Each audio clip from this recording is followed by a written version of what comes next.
Hello and welcome to Uzreport World News, and my name is Bahram Gafarov. President of Uzbekistan Shavkat Mirziyoyev studied reforms in agriculture and other spheres in the Northwest Khorasan region on December 12th. His agenda included the meeting with farmers and entrepreneurs of the region. First, the head of state paid a visit to a modern greenhouse complex in the Khanka district. 205 billion soums facility has started operating in February this year. Using hydroponics method of vegetable growing, the company has grown tomatoes, cucumbers, eggplants, bell peppers and greens on 7 hectares of land. What's interesting, their greenhouse is erected to the ultra-climate design developed by the Dutch company Cubo. The advantage of the 5th generation technologies is that it does not use external factors to cool the greenhouse. There is an ultra-climate corridor. In case we need to lower the temperature or increase the humidity, airflow penetrates through special corrugated boards. It rises up, supplies heating through plastic sleeves located under each bed. This ensures high energy efficiency and eliminates the insulation need for the entire greenhouse. The processes in the greenhouse are fully automated. Currently, the company provides 75 locals with permanent jobs. The head of state urged to set up training courses on the basis of this greenhouse, as well as having its own laboratory and brand. At the second stage of the project, we are planning to build a greenhouse on 8 hectares where we can employ 200 people and grow more vegetables. Next, Uzbek president took in Okoltin mega textile factory and Great Khorasan metal products unit in the Urgench Technopark, set in May this year. The factory manufactures 100 items of clothing for children and adults from denim material and exports almost 3/4 of its ready-made items. The modern textile plant that uses high-tech sewing machines of Germany, Italy and Turkey employs almost 400 local women. The head of state urged them to start up their own family business in future. It is expected to scale up the export products by $5.8 million and improve infrastructure. The state leader reiterated to tackle poverty issues on the example of Khiva and the Gulen districts by creating more jobs in other areas of the Khorasan region.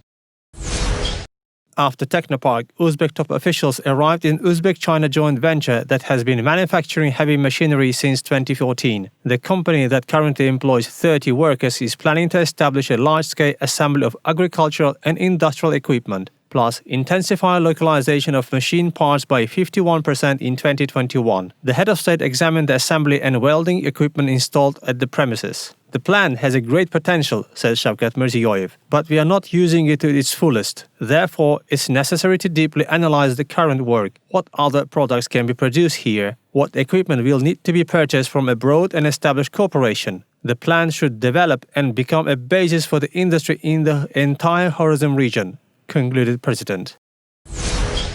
President Mirziyoyev discussed the implementation of various development projects aiming to create more than 16,000 jobs in the region. Based on the available opportunities, each district will be improving particular areas. For instance, the city of Urgench has the prospects to develop the textile production. Khiva will see a growth in material construction and tourism. Gulen district will have a further expansion in greenhouse facilities. Tuprakkala will improve its mechanical and electrical engineering. Particular attention was paid to social issues. Mirziyoyev instructed to build 100 multi-story buildings for 2,000 apartments next year and improve drinking water supply in all districts of the region. One of the largest projects will be a 430-meter bridge across the Amu Darya, which will connect Khorasan with Karakalpakstan, as well as a 79-kilometer railway from Shawat district to Karauzyak. In the next 3 years, 2,370 kilometers of internal roads will be repaired. Other projects include allocating $47.9 billion to aid family entrepreneurship. For improving the transport facilities and domestic tourism, air and rail links with the Fergana Valley will be established. Uzbekistan's Anti-Coronavirus Commission has prohibited ministries, agencies and enterprises with government stakes and other organizations to hold New Year corporate parties. These kind of restrictions can also be observed throughout the globe, as dozens of countries have not finished their struggle against the pandemic. The funds saved on these parties are recommended to be channeled towards education, healthcare, orphanages, and other social projects. The prohibition does not apply to New Year celebrations in restaurants, cafes, and other public catering facilities. provided that they are held with no more than 30 people in attendance in strict compliance with COVID-19 protocols. Indoor New Year celebrations are prohibited in kindergartens, schools, and universities for children and students. Citizens are recommended to celebrate New Year with their families. The President's New Year party this year will be organized for children from orphanages and social villages only. New Year trees will be installed in towns and centers of the regions outdoors. The trial on the UzAuto Motors case is set to continue as the Anti-Monopoly Committee has disagreed on the latest Tashkent City Administrative Court's decision and explained why. Thus, the presiding judgment announced an adjournment. The next court session will be held on December the 18th, according to Sardar Atamuratov, Advocate General of the Anti-Monopoly Committee. Legislative documents applied in court were not relevant to the case. We claimed that the legislative instruments applied should not have been used. We listed them in court. Third parties whose rights and interests are affected have not been involved in court proceedings. We raised these claims in the appeal. What is the opinion of the second party? The next hearing to UzAuto Motors is set to be held on the 18th of December, and the company must provide the court with full grounds of the Anti-Monopoly Committee's claims to be unfounded. We believe that the rule of law applies to all. The Legislative Chamber of the Oliy Majlis has annulled rights to appeal of Uzbekistan's Supreme Court Chief Justice. The Prosecutor General and his deputies owe court's final decisions. Additionally, the legislators abolished a clerical work in the judicial activity of the courts. The Speaker of the lower house of Parliament, Nurijan Ismailov, highlighted the problems in the Supreme Court system and made his proposals. As far as I know, you have a judicial panel. Please assign one representative to work with us closely, because there are around 80% of requests to the Legislative Chamber and most of them are related to court decisions. The problem is, when we send inquiries to the Supreme Court or to other courts, it's very difficult to get the responses. Therefore, we asked the courts to oversee those appeals. The members of the Oliy Majlis discussed an insurance activities bill that provides the use of an unconditional deductible when agreement conducted on voluntary insurance in the amount of 1%, and in the case of a mandatory deductible up to 2% of the contract amount. Recently, the legislators had a discourse on legitimacy of police towing car actions. In case of insurance policy absence, I suppose insurance companies should provide full explanation when and how to use the policy papers. Uzbek legislators adopted a law on personal insolvency, the press service of the lower house reported. The draft bill defines the regulation of the insolvency and repayment procedure by installment of debtors. The draft law, consisting of 17 chapters and 252 articles, reflects the rules for the suspension of tax payments during the insolvency process, attracting loans from banks, financial institutions and other sources in order to restore the debtor's solvency. According to the members of the parliament, the adoption of this bill will serve to further increase the rating of Uzbekistan in the annual report of the World Bank and the International Financial Corporation doing business. It should also increase the business attractiveness for foreign investors. The authorities of Uzbekistan's capital are planning to modernize all bus stops in the city. The concept envisages installing e-displays, Wi-Fi and charging stations for mobile devices. The Tashkent Public Transport Department also plans to set ATMs, surveillance cameras and trash cans in each bus stop, as well as ramps for people with disabilities. Presently, 1/5 of existing 2,176 bus stops in the capital have no basic facilities at all. The head of department listed the mini stores as the main problems of the stops. Many of them have turned into shops, open only when the outlet starts working. Having studied the experience of other countries, bus stops will be leased to legal entities and individuals. They will be allowed to advertise their products and services on installed LED screens. The city administration will have full right to revoke premises if bus stop structures do not meet the requirements. In addition, the authorities may anytime apply eminent domain rule, and lessee will have to leave the public land after an official letter of notification. The UK and the European Union have agreed to push negotiations for an elusive trade deal beyond a Sunday deadline. Despite a downbeat assessment on the state of the talks from British Prime Minister Boris Johnson. I'm afraid we're still very far apart on some key things, But where there's life, there's hope. We're going to keep talking to see what we can do. The UK certainly won't be walking away from the talks. I think people would expect us to go the extra mile.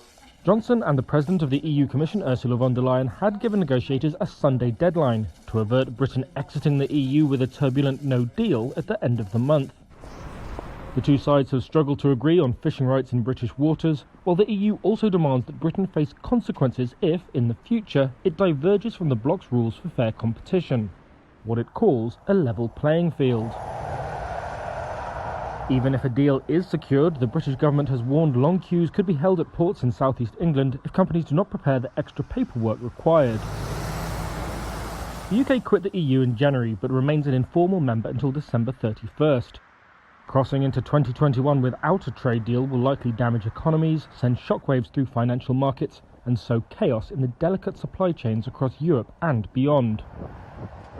Von der Leyen said it was responsible to keep trying for an agreement. Despite the exhaustion after almost 1 year of negotiations, and despite the fact that deadlines have been missed over and over, we both think that it is responsible at this point in time to go the extra mile.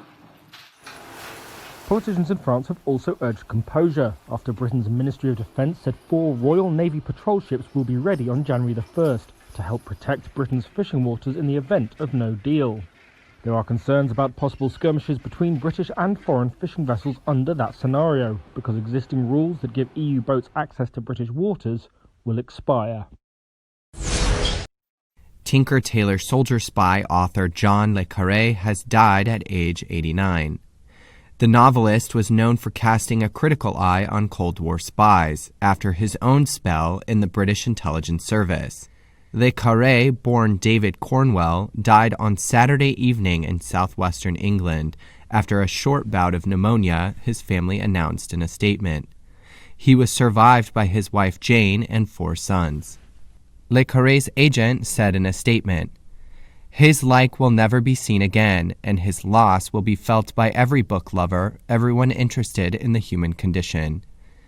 In his spy novels, Le Carre challenged common views about the Cold War by depicting corruption and incompetence in the British intelligence service. Characters symbolized relationships between nations. There were no heroes, but rather betrayals between Washington, D.C., Moscow, Berlin, and London. One of Le Carre's characters said in his most famous works, the Carre trilogy, "It's not a shooting war anymore. That's the trouble. It's gray. Half angels fighting half devils. No one knows where the lines are." His later works took aim at the United States-dominated world order, particularly in the 2003 invasion of Iraq. Le Carre was credited by the Oxford English Dictionary with introducing spy terms such as mole, honeypot, and pavement artist. His novels garnered a wide audience, even unexpectedly former spies and Cold War leaders. President Donald Trump on Sunday renewed his threat to veto a $740 billion defense spending bill that was passed overwhelmingly by both chambers of Congress last week, with more than enough votes to make the legislation veto-proof. On his way to the golf course, Trump said in an all-caps tweet, quote, "The biggest winner of our new defense bill is China. I will veto." While a veto by Trump would not stop the National Defense Authorization Act from being enacted, it would still set the stage for a major battle with lawmakers, as a veto would need to be overridden by another round of votes, putting political pressure on some of his allies in Congress at a time when they are racing to hammer out a compromise on a fresh economic stimulus package. Backers of the bill had hoped that strong bipartisan support for the measure, which has been enacted for 59 straight years, would prompt Trump to reconsider his threat, but the defense package did not include provisions that Trump wanted, including the repeal of Section 230 of the Communications Decency Act, which protects tech companies from liability for what appears on their platforms. Trump has argued that tech firms have an anti-conservative bias. Lawmakers from both parties say that concerns about social media should not kill legislation considered essential for the Pentagon. Trump also wanted to block a provision stripping the names of Confederate generals from military bases, and he opposes parts of the legislation that could slow plans to withdraw troops from Afghanistan and Germany. The defense package determines everything from how many ships are bought to soldiers' pay to how to address geopolitical threats. A successful veto override would be the first of Trump's one-term presidency. Hackers believed to be working for Russia have been monitoring internal email traffic at the U.S. Treasury Department, as well as an agency that decides Internet and telecommunications policy. That's according to multiple people familiar with the matter, who also said there is concern within the U.S. intelligence community that the hackers used a similar tool to break into other government agencies. 3 of the people familiar with the investigation said Russia is currently believed to be behind the attack. 2 of the people said that the breaches are connected to a broad campaign that also involved the recently disclosed hack on FireEye, a major U.S. cybersecurity company with government and commercial contracts. A National Security Council spokesman said, quote, "The U.S. government is aware of these reports, and we are taking all necessary steps to identify and remedy any possible issues related to this situation." One of the people familiar with the matter said the hack is so serious it led to a National Security Council meeting at the White House on Saturday. Sources told Reuters that hackers broke into the National Telecommunications and Information Administration's Microsoft Office 365 software, and that staff emails at the agency were monitored by hackers for months. The investigation into the breach is still in its early stages and involves a range of federal agencies, including the FBI, according to 3 people familiar with the matter. There is some indication that the email compromise at NTIA dates back to this summer, although it was only recently discovered, according to a senior U.S. official. Pictures captured by a Reuters photographer show a gunman who opened fire during an outdoor choir performance Sunday on the steps of New York City's Cathedral Church of St. John the Divine. The suspect was himself shot and wounded by police. A New York City Police Department spokesman said the shooter had fired on police, but no officers or bystanders were believed to have been injured. The NYPD spokesman also said the suspect, who was not identified, was rushed to a local hospital in critical condition. The Reuters photographer at the scene captured people running and taking cover as the shooting occurred outside the landmark cathedral on Manhattan's Upper West Side. Only about a dozen bystanders were present at the time of the gunfire, which the Reuters photographer said erupted 15 or 20 minutes after a crowd of more than 200 people had gathered for the concert. The photographs of the gunman showed him wearing what appeared to be a face mask emblazoned with the flag of the Dominican Republic, as he stood wielding 2 pistols, one in each hand, while also carrying a large backpack. Police said officers recovered 2 firearms from the scene after the shooting.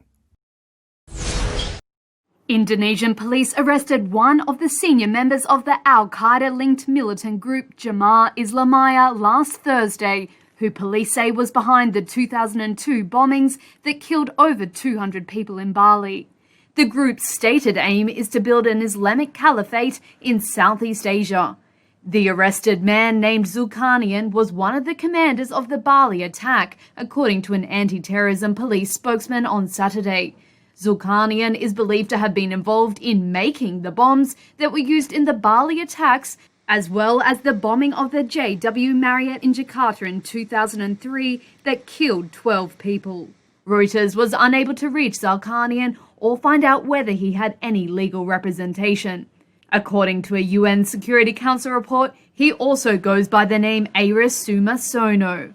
When he was arrested, police say they were met with no resistance. So far, these were the latest news for today. Goodbye, take care.